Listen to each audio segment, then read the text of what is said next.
অনলাইনে নতুন পত্রিকা দ্য রিপোর্ট 24 নিয়মিতভাবে এখন থেকে প্রকাশিত হবে। নতুন এই পত্রিকার যাত্রায় আমার আন্তরিক অভিনন্দন এবং শুভেচ্ছা রইল। পত্রিকার ক্ষেত্রে অনেকে বলেন যে আমরা নিরপেক্ষ সংবাদ পরিবেশন করব।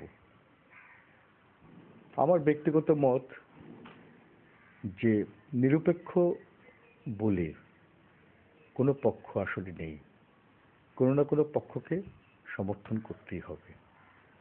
নিরপেক্ষ বলতে হবে যে বিদ্যমান ব্যবস্থাকে সমর্থন জানাচ্ছে। আমি একটি পক্ষ নিতে আগ্রহী, বিশ্বাসী। সেটি হচ্ছে সেই পক্ষে থাকবে মুক্তিযুদ্ধের চেতনা, অসাম্প্রদায়িকতা, প্রগতিশীলতা এবং তথ্য নির্ভর। আশা করি নতুন এই অনলাইনের পত্রিকাটি আমাদের এই চাহিদা মেটাতে আগ্রহী হবে। নতুন প্রজন্মকে আকৃষ্ট করতে হলে আমি মনে করি এর কোনো বিকল্প নেই। ঠিক আছে।